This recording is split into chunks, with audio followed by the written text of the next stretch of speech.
Namastê, boa noite a todos. Então, hoje é a última parte da série de vídeos sobre o Templo de Salomão construído pela Igreja Universal em São Paulo.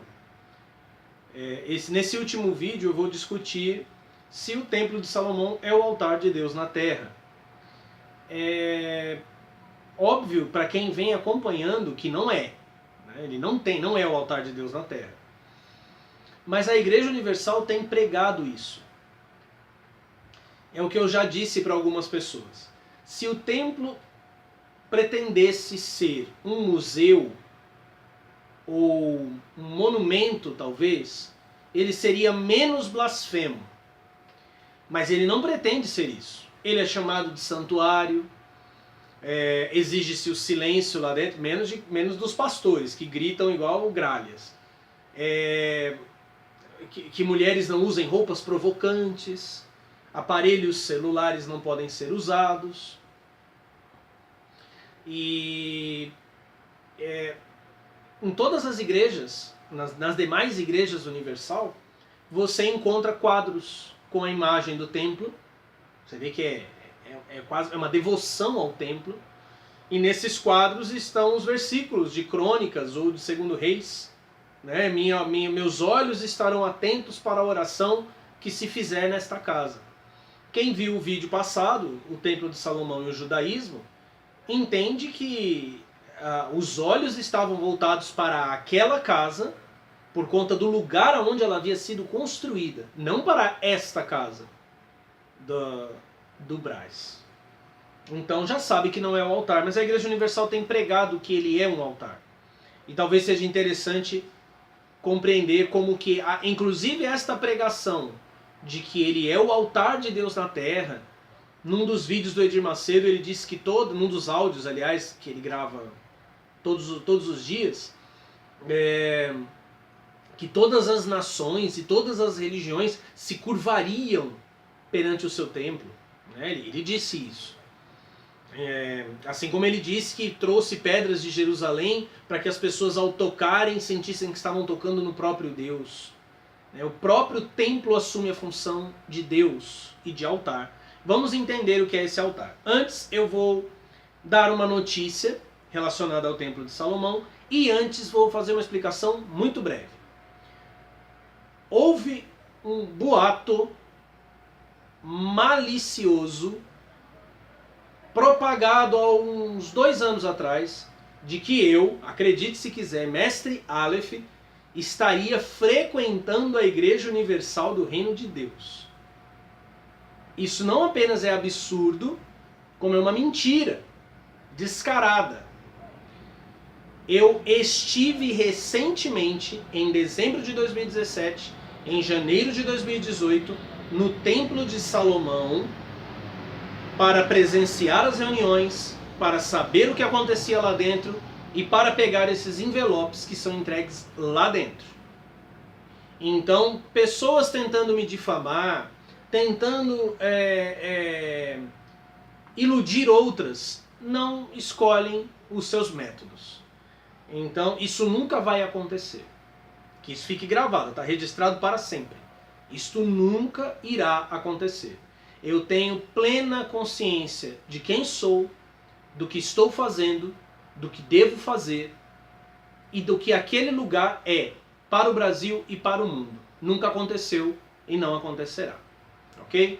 Então, esclarecido esse boato, vamos ler aqui uma notícia relacionada ao Templo de Salomão,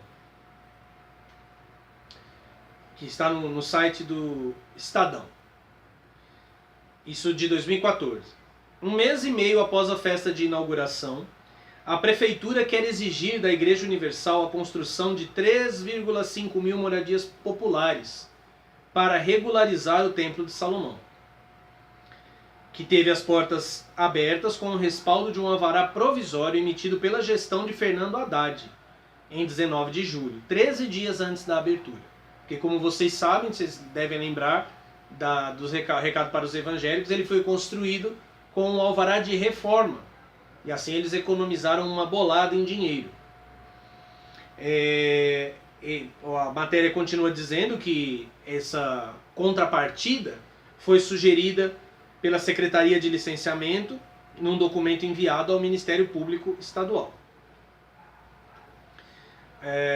O zoneamento onde está o templo foi definido pelo Plano Diretor de 2004 como Zona Especial de Interesse Social, ZEIS.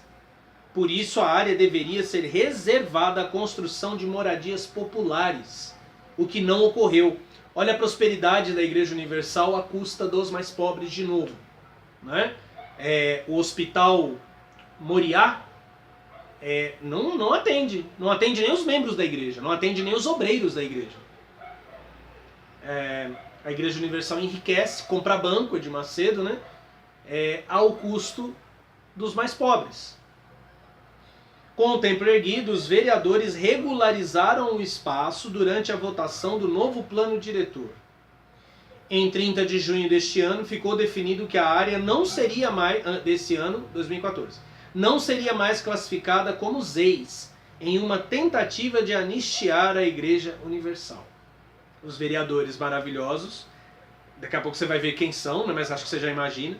A decisão ainda atendeu à pressão de um dos principais grupos do Legislativo Municipal, a bancada evangélica, hoje com 10 representantes, em São Paulo, vereadores da bancada em 2014. São vereadores eleitos com o apoio de fiéis da Igreja Mundial, da Igreja da Graça, da Bola de Neve e da Assembleia de Deus, além da própria Universal. Quer dizer, todos da mesma laia. Todos da mesma laia. Podem se criticar, podem fazer cultos diferentes, mas todos estão voltados para o mesmo objetivo. Vamos anistiar a igreja que cometeu um crime, que tirou a possibilidade de 3.500 moradias para construir um palácio que é uma abominação e que exalta apenas um segmento e o ego de um homem. Durante a negociação, todos os vereadores receberam convites para a inauguração do templo, que ocorreu em 31 de julho, com a presença da presidente Dilma Rousseff. Eles falaram aqui da contrapartida, né, que esperavam que a Igreja Universal construísse. Pelas regras do plano diretor em vigor durante toda a obra, a igreja deveria construir conjuntos de habitação social para ao menos 400 famílias. Quando você vê pessoas debaixo da ponte, quando você passar em frente a abrigos, albergues e ver lotados, pense nisso.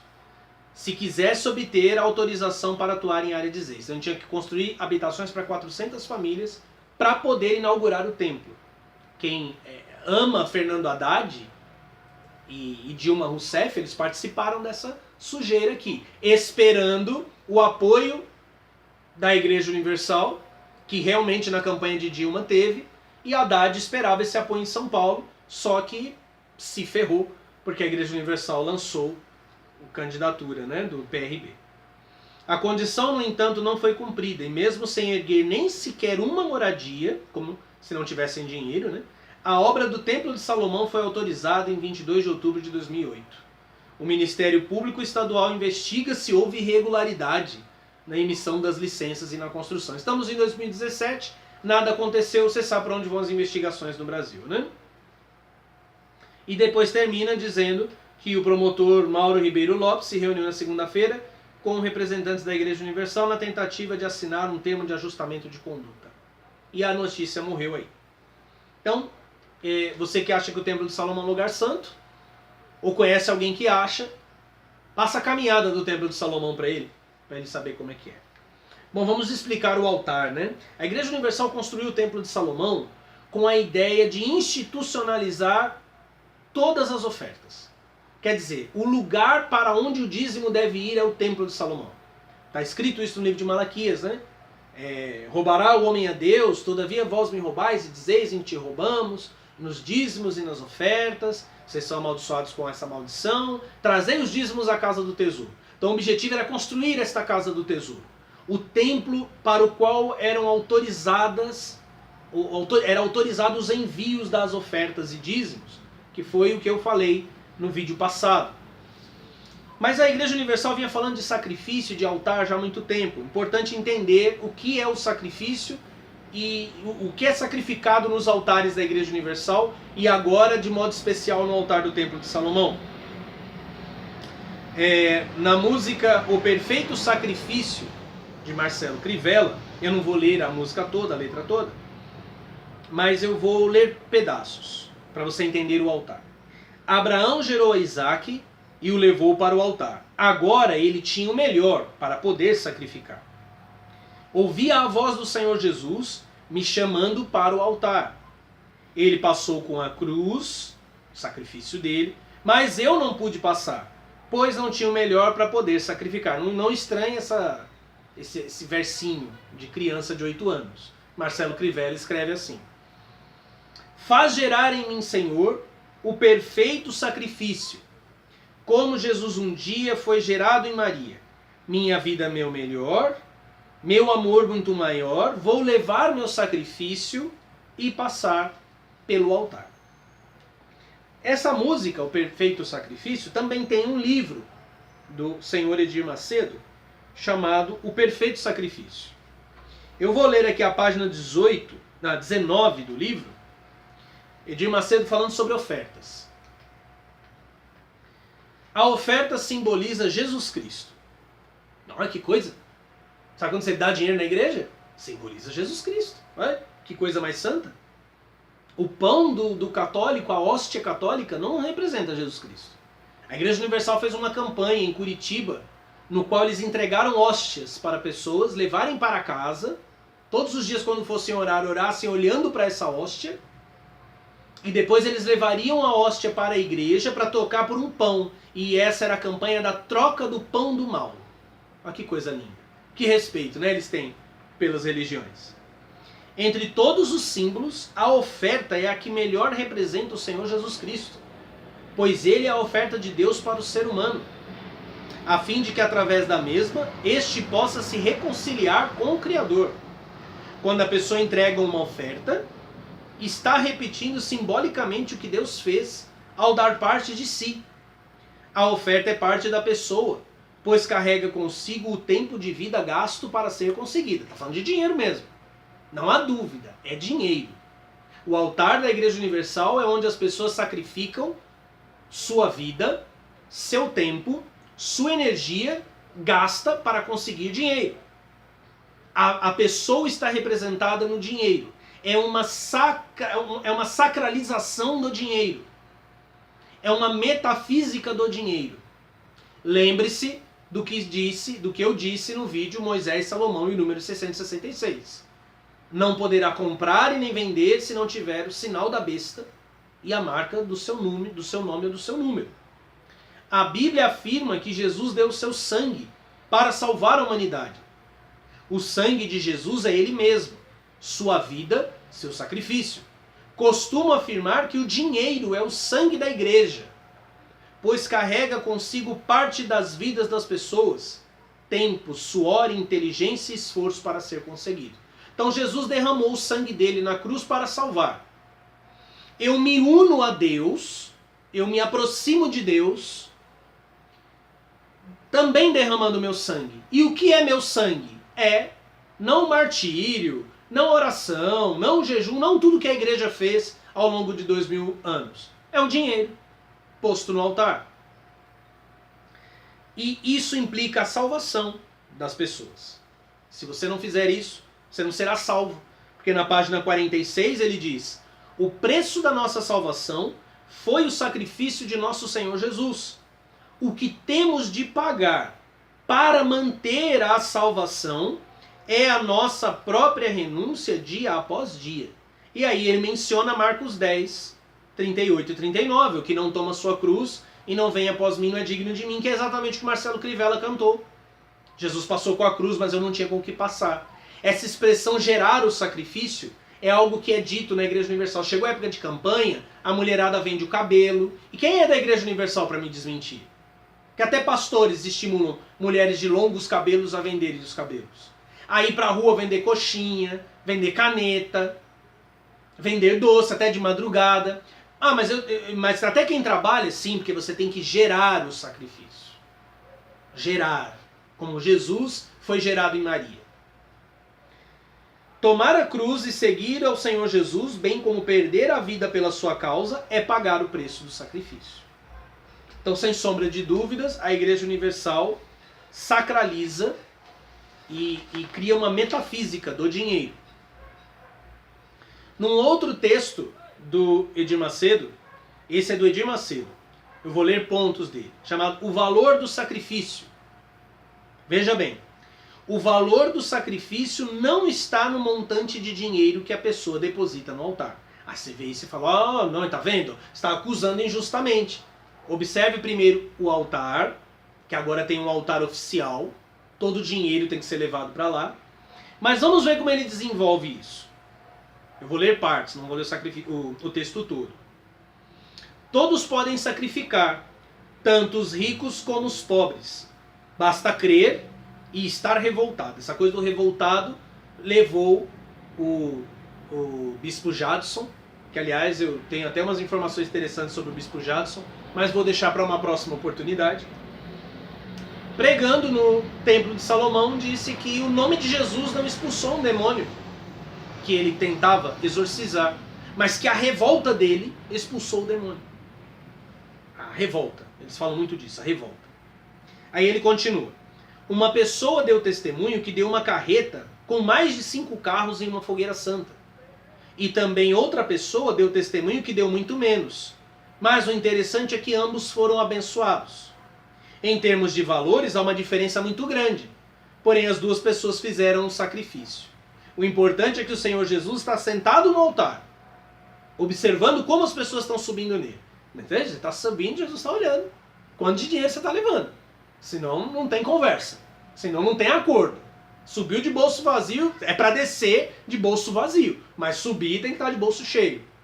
Observa o que ele disse no início. Não é que não importa o dinheiro. É que não importa a quantidade desde que você perca. Que seja sacrifício. O encontro da pessoa com Deus se dá no altar. Ou seja, quando você leva o dinheiro, quando você entrega o seu dinheiro, quando simbolicamente você repete o ato de Deus, ao dar Jesus, aí você se encontra com Deus. Quer dizer, isso não só anula a cruz de Jesus Cristo, ou o sacrifício de Jesus Cristo, isso anula, desmorona toda a religião cristã. Porque ele representa o Todo-Poderoso, o altar representa o Todo-Poderoso. Considerando que o altar é o lugar de sacrifício, ninguém deve subir nele de mãos vazias, mas com o verdadeiro sacrifício. Outro texto de Edir Macedo, porque o dinheiro é importante no sacrifício. Tudo isso, você digitar esses textos, vão aparecer no blog dele. O outro significado da palavra sacrifício é renúncia de algo precioso. Interessante que o Jadson, que eu falei agora há pouco, ele tem muitas empresas. Ele tem um patrimônio gigantesco. Com outros bispos, inclusive. Com Guaraci, enfim, outros bispos. O Edir Macedo é dono da Record. E o sacrifício deles? Qual que é o sacrifício que eles fazem? De que algo precioso eles abrem mão? É interessante perguntar. É muito comum ouvirmos as pessoas falarem dentro da igreja que se entregaram de corpo, alma e espírito no altar. Porém, na maioria dos casos, não vemos a resposta de Deus se materializando nessas vidas. Por quê? Temos 2 pernas para nos fazer chegar onde queremos. E aí ele comenta que uma perna é o espiritual e a outra é a perna material. Então ele diz que as pessoas colocam toda a força no espiritual, jejuam, oram, se afastam do pecado, mas temem agir a fé, renunciando no altar o que pertence ao corpo, à alma e ao espírito, ou seja, o sacrifício material. Quer dizer, só orar, só jejuar não vai te fazer próspero, não vai te dar riqueza. Essa renúncia no altar significa ter a consciência de que tudo que temos, casa, carro, dinheiro, filhos, marido, mulher, não nos pertence. Está conosco apenas como um empréstimo que Deus pode nos pedir quando quiser. Olha o exemplo bizonho que Edir Macedo vai dar. Já vimos muitas vezes nos noticiários mãe dando seus filhos para outros adotarem com a alegação de que não tem condições para criá-los. Não tem condição financeira, às vezes até psicológica. Mas você já viu alguma mãe dar uma caixa com milhões de dólares para alguém alegando que não pode cuidar daquelas pobres notas verdes? Pois é, possível é viver sem filhos, sem marido, sem família, mas não sem dinheiro. Quer dizer, o dinheiro tornou-se o próprio Deus. Pois o ser humano precisa dele para sobreviver. O que nos pertenceu, o que nos pertence e o que nos pertencerá, uma vez entregue no altar, nas mãos de Deus, simboliza o que fomos, o que somos e o que seremos no altar. Então haja uma fé no altar com as duas pernas do sacrifício, espiritual e material. Depois, procure 8 motivos para sacrificar. Bispo Júlio Freitas, que é genro do senhor Edir Macedo.